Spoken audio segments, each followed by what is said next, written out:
kesempatan hidup kami, bahwa kami selalu bergantung kepada Tuhan. Dan ketika kami bergantung hidup sesuai dengan firman Tuhan yang kami dengar dan kami baca setiap hari, maka kami akan melihat mujizat Tuhan terjadi. Terima kasih Bapa, terimalah pujian penyembahan kami, dan kami ingin mendengarkan firman-Mu sebagai landasan hidup kami dalam hidup ini. Dan kami percaya, kami baca, kami renungkan, kami praktekkan, maka kami ketika pulang dari rumah satelit Sion ini, kami pulang dengan mujizat Tuhan, dengan pertolongan Tuhan. Dalam nama Yesus kami berdoa dan bersyukur. Haleluya, amin. Puji Tuhan. Shalom Bapak Ibu. Puji Tuhan, kita kembali lagi beribadah dan memuliakan Tuhan. Langsung materi kita di WPDA, di house family kita bicara tentang berjalan lurus di dunia yang berliku-liku. Boleh kita lihat PowerPoint-nya langsung ya. Diambil dalam teks Mazmur 119 ayat 9 di desktop di kota Sion, satelit Sion. PowerPoint-nya ya, juga ada video klipnya. Mazmur 119 ayat 9, 10 dan 11. Nah, sambil membaca, melihat.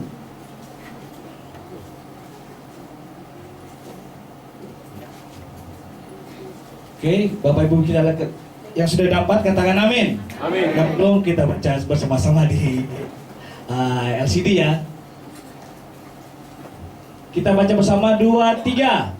Dengan apakah seorang muda mempertahankan kelakuannya bersih, dengan menjaganya sesuai dengan firman-Mu. Dengan segenap hatiku aku mencari Engkau. Jangan biarkan aku menyimpang dari perintah-perintah-Mu. Dalam hatiku aku menyimpan janji-Mu, supaya aku jangan berdosa terhadap Engkau. Yang menyatakan Mazmur ini adalah siapa? Raja Daud. Ketika Daud berbicara, apakah ini dikatakan dengan apakah seorang muda mempertahankan kelakuannya yang bersih? Bukan untuk anak muda, tetapi untuk semua yang hadir, semua orang, amin. Waktu Daud berkata demikian, karena dia sudah tua, dia sudah mengalami pengalaman yang indah dalam Tuhan, juga pengalaman buruk ketika mengikut Tuhan. Buruknya apa? Ketika dia tidak jatuh dalam dosa. Dia baca firman Tuhan, tapi dia tidak melakukannya. Itu adalah pengambil sehingga musibah terjadi. Tetapi kalau kita perjalanan berbeda kita sepanjang minggu tentang Daud, itu luar biasa. Diizinkan atau dengan kesadaran sendiri, Daud dipakai Tuhan luar biasa. Sisi lain, Daud pernah jadi seorang gembala, lalu karena dia menjaga hidup dengan firman Tuhan, maka Tuhan berkati dari gembala domba menjadi raja, diurapi Tuhan. Lalu yang kedua, tapi Tuhan izinkan selain dia jatuh dalam dosa, dan kedua Tuhan izinkan dia mengalami masalah Saul cemburu, sehingga Saul ingin mengejar Daud dan ingin membunuh Daud. Sehingga apa terjadi? Dari kedudukan di istana yang besar mewah, berapa tahun kemudian dia harus ada. Beberapa tahun kemudian dia harus berada di pengejaran. Ada di mana? Di bukit-bukit. Ada di mana? Di goa-goa. Menyenangkan atau tidak Bapak Ibu? Tentu tidak menyenangkan. Coba bayangkan, misalkan enak tidur di rumah, di kasur, spring bed, tiba-tiba tidur di bawah tanpa alas. Ini masih mending tehel ya rumah tua. Kalau di goa gimana? Ketika saya pernah pergi ke Israel, ke Gunung Sinai, lihat goa-goa memang asli goa. Panasnya bisa panas sekali, kalau malam dingin, dinginnya minta ampun. Kalau panas bisa 60 sampai 70 derajat. Di sini katanya baru 36 aja kita wow gerah, padahal tidak ada AC. Suasana di Indonesia 36 derajat. Bayangkan kalau dari Timur Tengah, Israel, Mesir sama 60 kalau sudah waktu wajar. Dan malah kalau dinginnya minta ampun. Waktu itu aja 15 derajat kami keluar bergigilnya minta ampun 15 derajat bulan Februari. Tapi kalau sebelumnya sampai 5 derajat, 0 derajat, bahkan sampai minus, dinginnya pun luar biasa. Ini pengalaman Daud. Lalu dia berkata, ketika dia sudah mengalami suka dan duka, bagaimana dia supaya hidup tetap tenang dalam Tuhan, hidup tetap diberkati Tuhan, dan mengakhiri hidup ini dengan pertolongan Tuhan. Bagaimana caranya? Next, selanjutnya Daud berkata, bagaimana cara menjaga hidup kita tetap berkenan kepada Tuhan meskipun kita masih tinggal di dunia yang penuh dosa ini? Firman Tuhan katakan kita harus berjalan lurus di dunia yang berliku-liku karena banyak persoalan, jatuh bangun, dan banyak dosa-dosa yang selalu ingin menjatuhkan kita. Ingat, iblis berkata bahwa dia seperti singa yang mengaum-ngaum. Untuk apa? Menjatuhkan kita untuk berbuat dosa. Jadi hati-hati. Kita hidup bukan sendirian. Ada roh-roh jahat yang hidup untuk menjatuhkan kita. Amin. Tapi puji Tuhan, sisi lain, ketika kita percaya Tuhan, minta dipimpin Roh Kudus, ada sisi yang lain, Roh Kudus untuk menjaga hidup kita sesuai dengan firman Tuhan, sehingga tidak mudah jatuh dalam dosa. Amin. Dan iblis usianya lebih tua dan lebih pintar dari Bapak Ibu, termasuk saya, termasuk semua pendeta. Dia ribuan tahun usianya. Dia jago soal tipu menipu. Dia jago sombong menyombong karena dialah orang sombong. Karena dia makhluk paling sombong, dan dia adalah makhluk yang paling jago menipu. Tujuannya apa?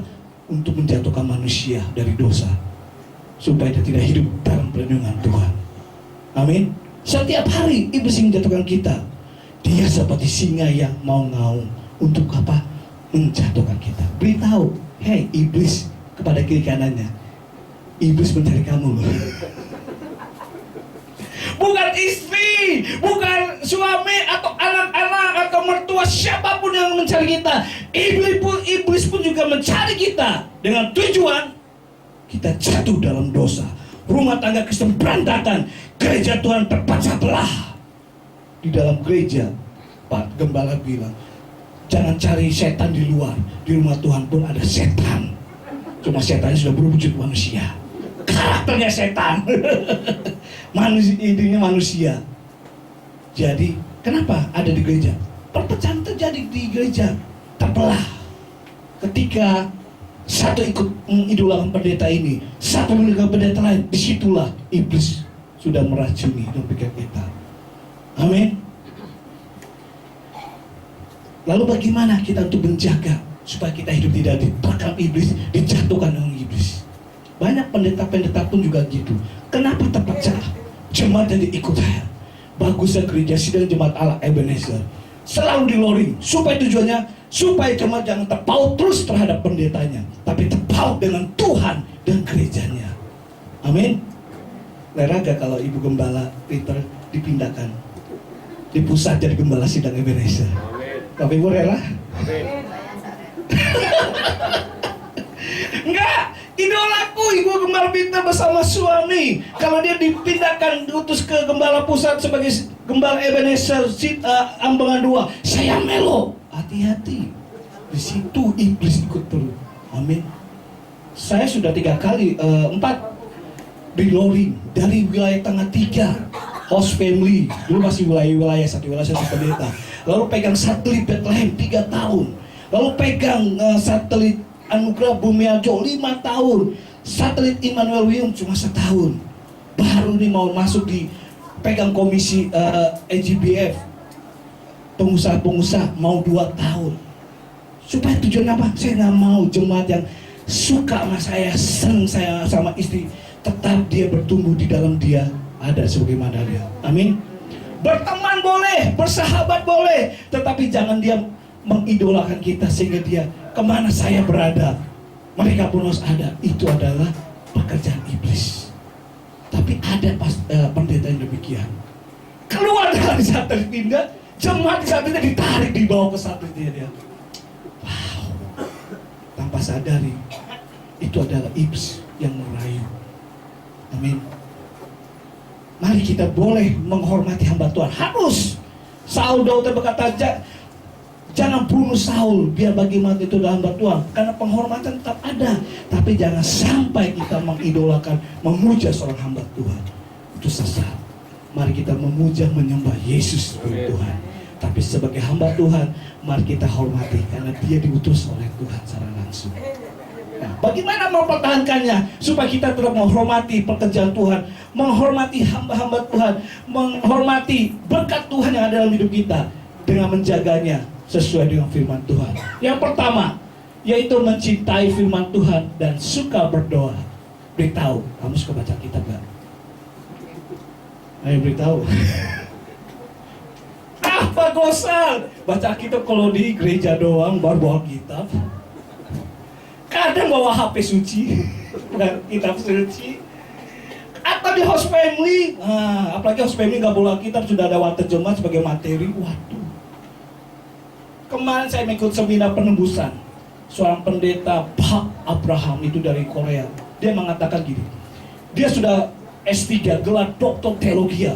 Tapi ketika jemaat, Pak, bagaimana caranya Yesus itu menebus saya? Loh, berulang dia ambil sekolah teologi itu, Bapak Ibu bisa kalau sampai S3, S1 aja 4 tahun, S2 7 tahun, tambah lagi 3 tahun.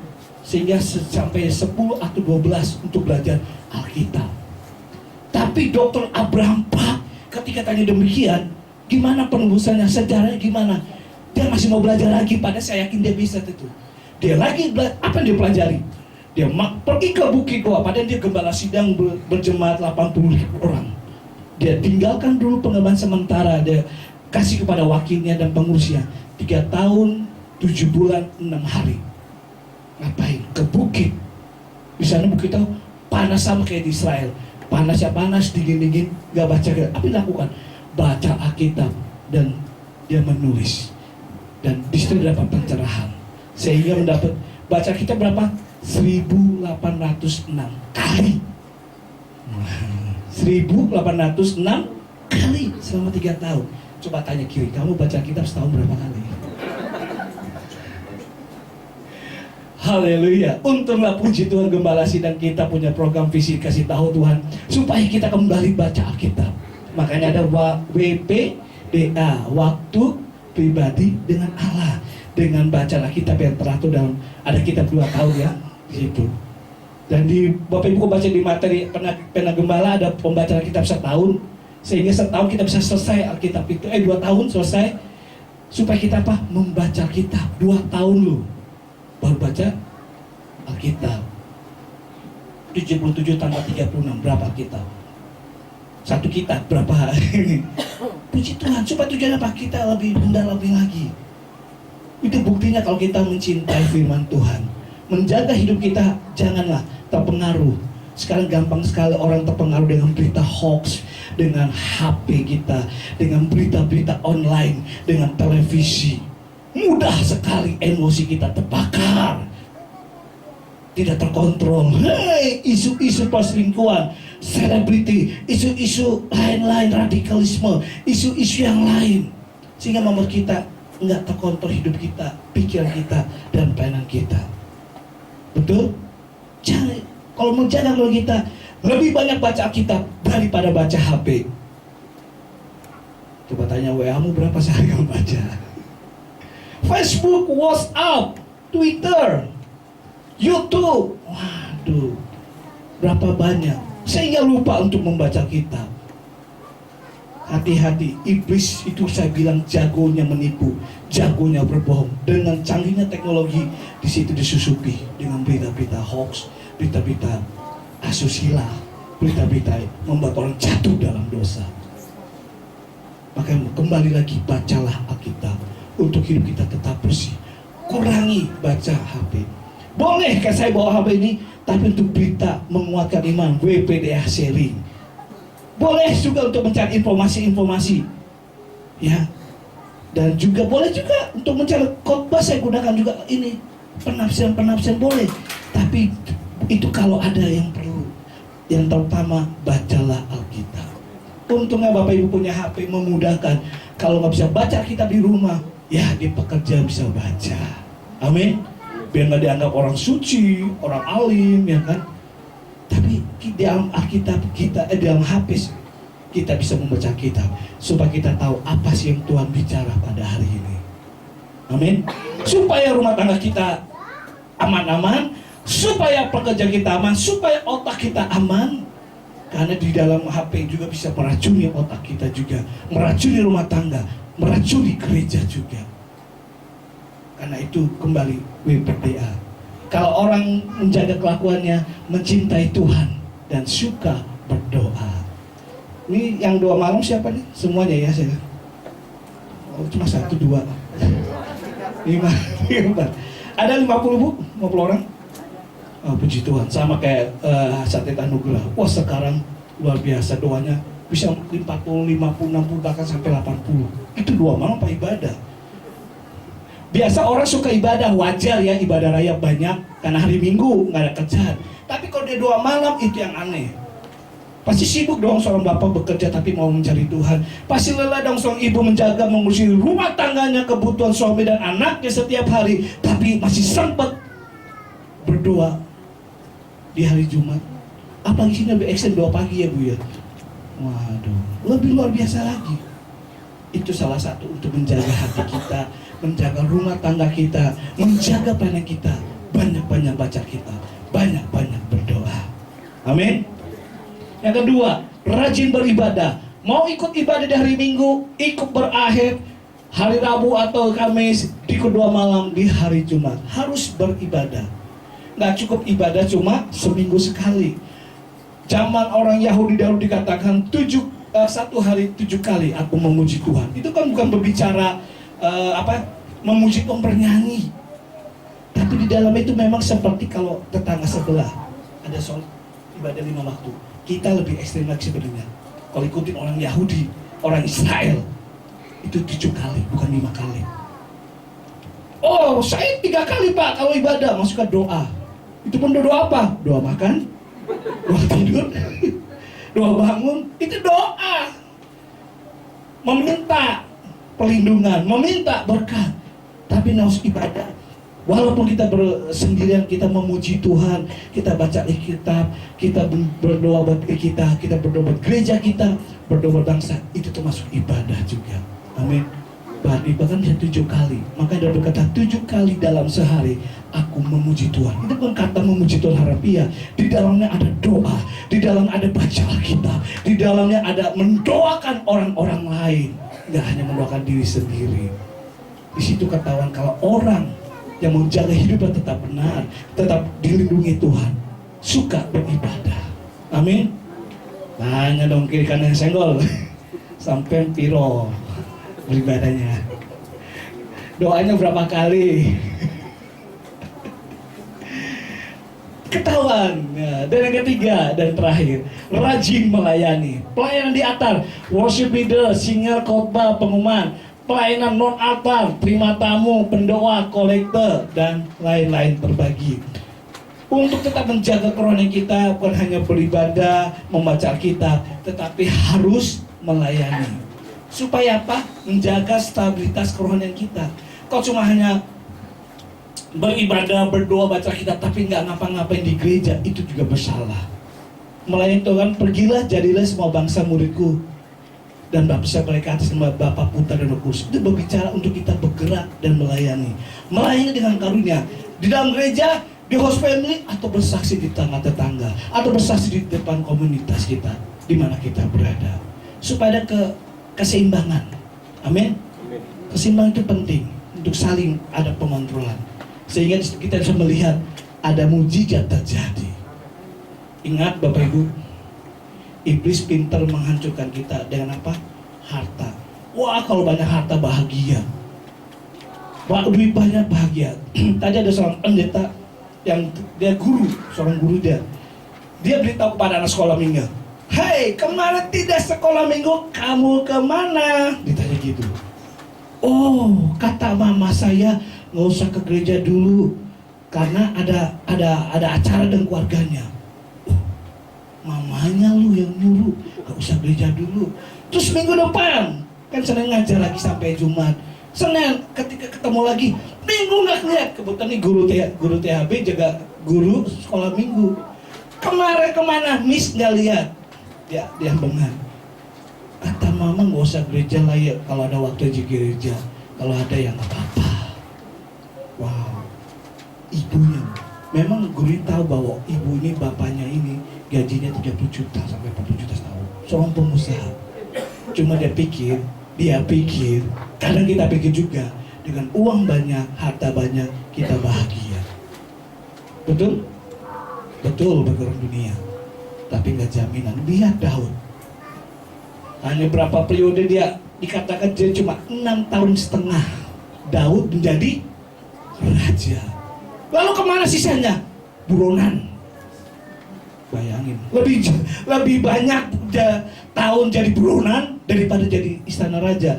Dia sementara tinggal di istana cuma 6 tahun, makan minum enak, tempat tidur enak, mungkin ber-AC dingin. Sementara puluhan tahun jadi buronan, makan nggak makan, minum nggak minum, ngurusin orang-orang yang ikut bersama dia. Jadi buronan, tidur dan nggak nyaman. Kalau Tuhan izinkan kita mau ambil, wow, kita cuma sekedar titipan.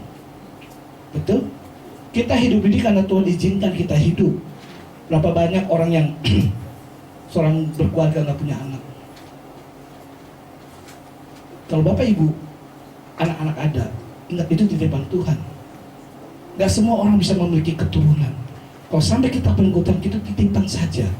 Kalau kita dulu gak punya harta, terus kita bisa punya mobil, punya rumah, punya motor dan lain-lain, ingat itu karena Tuhan percayakan supaya kita tuh titip kelola dengan baik. Amin. Kalau Tuhan izinkan, mudah sekali Tuhan izinkan itu bisa diambil. Karena iblis dengan sombong, semakin kaya kamu semakin bahagia, semakin punya motor 1 kamu bisa punya motor 2, punya mobil 1 punya mobil 2, punya rumah 1 bisa punya 2. Iblis mudah dengan menipu. Jadi nggak usah gereja-gerejaan, nggak usah baca-baca Alkitaban, cari duit. Tapi ingat, itu nggak menjamin hidup kita bahagia. Hidup kita sementara Bapak Ibu, akhirnya jadi 70 tahun saja. Iya kan? Kalau beruntung 80 tahun. 80 ngapain? Kalau itu penyakit, kebanggaan kita. Rumah banyak pun nggak percuma. Punya mobil banyak percuma. Kalau cuma tiap hari sakit terus, jangankan tunggu 80 tahun. 40 tahun aja seperti saya ini. Dan asam urat, kolesterol, trigliseri, itu udah wajib. Kalau nggak minum obat tensi, wah bahaya, vertigo langsung. Seminggu nggak minum obat aja. Dulu biasa, gagal makan durian. Tensi tidak ada. Kambing, RW. Semua yang kita nikmati itu, kanker itu ada benihnya. Tapi ketika dikasih makan yang sesuai dengan keinginannya, bertumbuhlah dia dan jadi jahat. Betul? Jadi jangan nunggu 80 tahun kalau mau pengen bangga dengan sakit penyakit. Karena itu apa? Mari kita dibatasi. Kalau memang 70 tahun aja udah hebat, kurangi. Kayak saya 45 tahun, 70 dikurang 45 tinggal berapa? 25. Waduh, gak gampang itu, cepat itu waktu kalau berlalu. Perasaan anak saya waktu di Medan masih 2 tahun, sekarang sudah umur 14 tahun, cepat sekali. Dari masih umur 1 tahun, sekarang udah SMP kelas 2. Terasa banget, dulu saya nakal, gendong-gendong lihat anak kecil. Sekarang, naik, gak bisa bertiga lagi, memang naik motor ya, gak boleh ya bertiga. Tapi biasa jalan bertiga, ke mall sama-sama, berenang sama-sama, jalan sama-sama. Sekarang gak bisa, cuma bisa antar jemput ke sekolah, ke gereja. Untuk jalan bertiga udah gak bisa lagi. Seperti akhirnya berdua lagi kayak orang pacaran. Waktu kita cepat berlalu. Karena itu, untuk menjaga waktu yang singkat, hidup kita yang singkat, marilah kita hidup sesuai dengan firman Tuhan. Ini kata Daud. Daud mengalaminya, bukan karena dia hanya berteori. Dia mengalami, difitnah, dicaci maki oleh siapa? Dulunya sendiri. Siapa? Saul mertuanya. Siapa? Absalom anaknya. Itu lebih menyakitkan daripada orang lain yang memfitnah kita, betul? Tapi kalau satu darah, satu kandung, itu lebih menyakitkan. Yang memfitnah kita, menyakiti kita, ingin membunuh kita. Mari kita lihat kesaksian, tutup dengan video klip tentang Dr. Ani Pandedi. Bapak bisa lihat gimana uang harta nggak menjamin dia hidup bahagia, malah membuat dia jatuh sakit, malah membuat dia suaminya masuk penjara karena narkoba, karena uang. Tapi kalau karena Yesus bisa dipulihkan. Mari kita lihat videonya.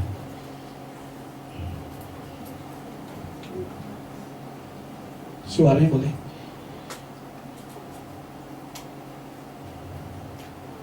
Solusi.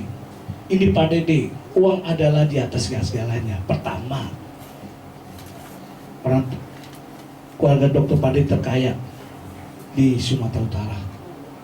Suaranya boleh ada?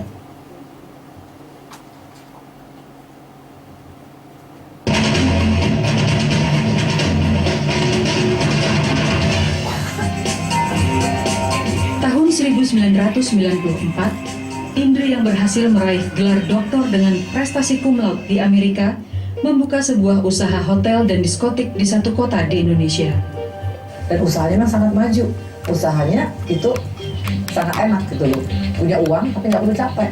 Makanya aku ketawa ngeliat orang yang suka lembur sampai mati-matian, ngapain goblok, aku bilang. Aku dapat dengan ongkang-ongkang bisa dapat sekian ratus juta per bulan. Aku tidak tahu itu salah, karena aku pikir aku hanya menyediakan fasilitas. Yang penting orangnya mau nikmatin ya dia yang masuk neraka, bukan aku. Yang penting dari aku yang tidak melakukan, yang penting aku nyediain gitu loh. Nah, dan usaha diskotik itu sangat berhasil. Ya, itu tiap hari itu yang namanya orang tuh penuh. Dan aku kalau mau jujur, aku menikmatin gitu loh. Aku nggak peduli itu akibat dari diskotik itu ada yang cerai, ada yang hancur rumah tangganya, buat aku tuh uang segala-galanya. Uang melimpah, pesta pora dan foya-foya menjadi gaya hidup Indri. Namun rasa takut membelenggu hidupnya. Takut. Aku takut mati. Karena aku tahu kalau mati pasti masuk neraka. Jujur dan hati nurani kita pasti tahu ya, yang kita lakukan itu benar apa enggak ya. Aku sangat tahu bahwa itu nggak benar. Hanya aku untuk tahu jalan keluarnya aku nggak tahu gitu loh. Hanya aku tahu kalau aku mati masuk neraka. Hanya untuk bisa keluar dari neraka aku nggak tahu. Itu yang aku alamin bertahun-tahun. Makanya setiap aku keluar, setiap aku pergi kemana-mana aku pasti minum Valium. Aku tergantung dengan Valium tuh bertahun-tahun. Selama aku punya usaha itu 4 tahun, aku nggak pernah bisa tidur nyenyak. Kenapa bilang? Tiap malam aku takut digerebek. Jadi aku harus sediakan uang sekian-sekian untuk menutup supaya jangan usahaku digerebek. Jadi bayangkan jam 1 malam ditelepon, aku harus sediakan uang sekian-sekian, kasih masih ini, untuk supaya itu nggak ditutup. Dan aku pikir itu jalan yang sangat betul. Karena hidup ini kan masih di dunia ya, yang kita andalkan ya manusia tuh. Berpikir bahwa uang bisa mengendalikan segalanya, membawa Indri ke tepi jurang kehancuran.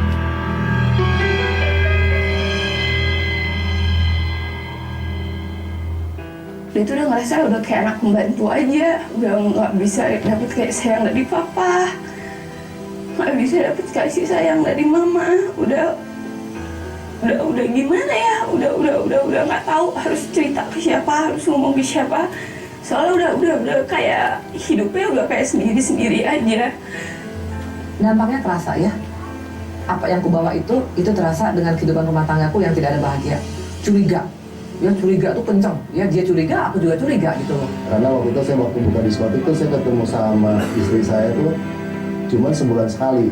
Ya sayanya sendiri juga namanya juga kita buka usaha diskotik, di sana disediain tempat ada cewek, ada apa dan semua itu. Akhirnya sampai ke rumah tangga juga sampai ribut. Keributan, kekacauan dan masalah silih berganti menimpa hidup Indri. Aku dapat penyakit. Yang pertama itu tubuhku dari mulai muka sampai ke kaki itu kena eksim. Wow, itu nggak main-main. Orang bilang Indri panji tengkorak. Kenapa bilang? Karena muka aku sangat jelek. Tidak ada satupun yang nggak tercover dengan eksim. Nah, sudah setahun kemudian baru sembuh. Itu pun sembuhnya lama recovernya. Tapi ternyata habis dari situ ada penyakit yang lain. Aku kena koma. Gara-gara hanya nggak bisa buang angin. Itu nggak main-main. Rupanya seluruh ususku itu apa tuh namanya, ususnya itu semuanya berbelit-belit. Sampai aku koma, akhirnya aku dibawa ke Singapura. Begitu banyak uang yang dikeluarkan oleh Indri. Namun prahara kehidupan tak kunjung berhenti. Usahanya juga habis dibakar. Dan bukan hanya sekedar dibakar, udah dibakar penghasilanku pun hilang total.